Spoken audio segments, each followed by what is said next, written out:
بسم الله الرحمن الرحيم. الحمد لله رب العالمين. أشهد أن لا إله إلا الله وحده لا شريك له، وأشهد أن سيدنا ومولانا محمدا عبده ورسوله. أما بعد، فأعوذ بالله من الشيطان الرجيم. بسم الله الرحمن الرحيم. أم تريدون أن تسألوا رسولكم كما سئل موسى من قبل ومن يتبدل الكفر بالإيمان فقد ضل سواء السبيل. صدق الله مولانا العلي العظيم. ذکر یہود مدینہ کا چل رہا ہے، ان کی مختلف باتوں کا ذکر اللہ نے قرآن میں بیان فرمایا۔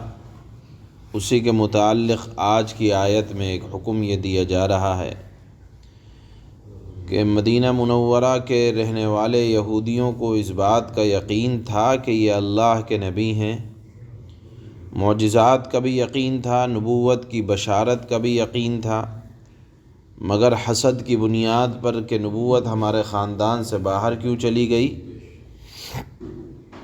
طرح طرح کے شکوک و شبہات دین میں پیدا کرنے کے لیے اللہ کے نبی صلی اللہ علیہ وسلم سے طرح طرح کے سوالات کرتے تھے۔ اللہ کے نبی اس کے جوابات بھی دیتے تھے۔ ان کے دیکھا دیکھی بعض بھولے بھالے مسلمان اللہ کے نبی صلی اللہ علیہ وسلم سے الٹے سیدھے سوالات کرنے لگے۔ اس آیت میں جو آج تلاوت ہوئی اس کا مضمون یہ ہے، اللہ تعالیٰ نے اہل اسلام کو اور مسلمانوں کو فضول سوالات سے روک دیا، کیونکہ کثرت سوال کی عادت، بہت زیادہ قیل و قال کرنا، جتنا حکم دیا گیا ہے اس کو مان لینا چاہیے۔ اس میں طرح طرح کے سوالات، ہاں اگر سوال سمجھ میں نہیں آ رہا تو ایک الگ بات ہے، لیکن شکوک و شبہات پیدا کرنے کے لیے، جس طرح مثال کے طور پر یہود مدینہ نے سے پہلے حضرت موسیٰ علیہ السلام کے زمانے کے یہودیوں نے حضرت موسیٰ سے کہا تھا کہ ہم آپ کی دعوت کو، دین کو اس وقت قبول کریں گے جب ہم اپنی آنکھوں سے اللہ کو اپنی نگاہوں میں دیکھ لیں۔ بہرحال یہ ایک گستاخی کی بات تھی، اللہ کو غصہ آنا لازمی تھا۔ ہوا یہ کہ اللہ کی ناراضگی ہوئی اور ان کے اوپر بجلی گری اور وہ ہلاک ہوئے۔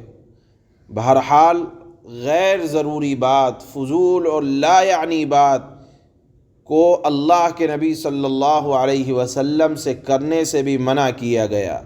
اسی وجہ سے آتا ہے کہ غیر ضروری سوالات، فضول بحثیں میں نہیں لگنا چاہیے۔ اللہ کے نبی صلی اللہ علیہ وسلم کی حدیث ہے، بخاری اور مسلم میں آئی ہے، اللہ کے نبی صلی اللہ علیہ وسلم نے فضول کلام، بیکار بات، خواہ مخواہ بیٹھے وقت ضائع کرنے کے لیے فضول باتیں کر رہے ہیں، یا کثرت سوال بلا وجہ آ کر پوچھنا، اور اس کا مشاہدہ ہوتا رہتا ہے کہ لا یعنی سوال، ایسا سوال جس کا کوئی جواب نہ ہو، جس کو کہا جاتا ہے بے سر پیر کی بات آ کر آدمی کرنے لگے۔ اللہ کے نبی نے فضول کلام، کثرت سوال اور اضاعت مال، اپنا مال اللہ نے دیا ہے، نعمت ہے، اس کو ضائع کرنے سے منع فرمایا ہے۔ اس کا خاص خیال رکھنا چاہیے، اور مقتدی اور ذمہ دار لوگوں سے تو بہت خیال کرنا چاہیے، یعنی جن کی زبان قانون کی حیثیت رکھتی ہے، جن کی زبان سے حکم صادر ہوتے ہیں، بلا وجہ جا کر ان کے سامنے اپنے آپ کی بڑائی ظاہر کرنے کے لیے یا اپنے آپ کا یہ دکھلانے کے لیے کہ میں بھی کچھ جانتا ہوں، بلا وجہ کے سوالات۔ آپ جانتے ہیں کہ یہودیوں ہی نے ایک گائے کے سلسلے میں حضرت موسیٰ سے نہ جانے کتنے سوالات کیے، اور وہ سوالات کرتے رہے، احکامات کے اندر سختی آتی رہی۔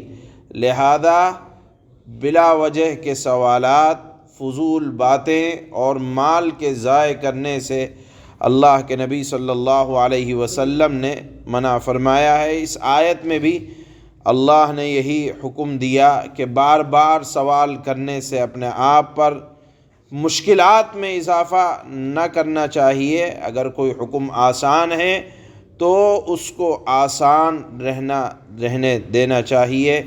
یہاں آیت میں بھی اللہ نے یہودیوں کی یہ علامت قرار دیا کہ وہ اپنے پیغمبروں سے بے جا باتیں، لا یعنی سوالات کرتے تھے۔ اللہ نے فرمایا کہ اے مسلمانوں، کیا تم بھی یہ چاہتے ہو کہ اپنے رسولوں سے ایسی درخواستیں کرو جیسا کہ اس سے پہلے حضرت موسیٰ سے درخواستیں کی جا چکی ہیں، کہ کہا کہ ہمیں اللہ میاں نظر آ جائیں، ہمیں وحی اترتی ہوئی نظر آ جائے، ہم اپنے آنکھ سے حضرت جبرائیل کو دیکھ لیں۔ یہ سب بیکار کی باتیں ہیں۔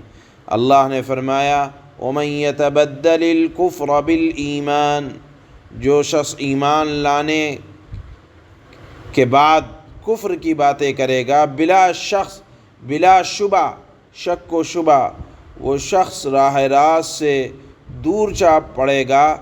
یعنی اللہ سے اور اللہ کے رسول سے احکامات کے سلسلے میں الجھنا اور سوالات کرنا کہ نماز فجر کی 2 ہی رکعت کیوں ہیں، 3 رکعت مغرب کی کیوں ہیں، اور عشاء کی رکعتیں اتنی کیوں ہیں۔ ارے جو حکم دیا جا رہا ہے اس کو کر لو۔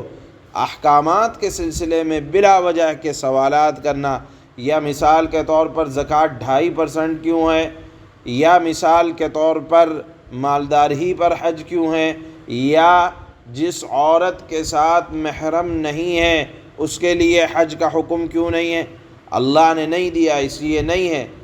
بس زبان کو بند احکامات کے سلسلے میں۔ یہ آج کی آیات، اس آیت کا خلاصہ ہے جو اس وقت پڑھی جا رہی ہے۔ اللہ فرماتے ہیں ام تريدون ان تسألوا رسولكم كما سئل موسى من قبل ومن يتبدل الكفر بالإيمان فقد ضل سواء السبيل۔ اللہ نے خاص طور پر مسلمانوں کو منع کیا، کیا تم یہ چاہتے ہو کہ اپنے رسول سے اسی قسم کے سوال کرو جیسے پہلے موسیٰ سے کیے جا چکے ہیں؟ یعنی لا یعنی سوال کر کے کوئی مطلب نہیں۔ آج بھی اس طرح کے لوگ آتے ہیں، بلا وجہ کی باتیں کرتے ہیں۔ اللہ نے منع فرمایا وَمَن يَتَبَدَّلِ الْكُفْرَ بِالْإِيمَانِ فَقَدْ ضَلَّ سَوَاءَ السَّبِيلِ۔ جو شخص ایمان کے بدلے کفر اختیار کرے، یعنی احکامات میں بلا وجہ کی باتیں کرے، وہ یقیناً سیدھے راستے سے بھٹک گیا۔ سبحان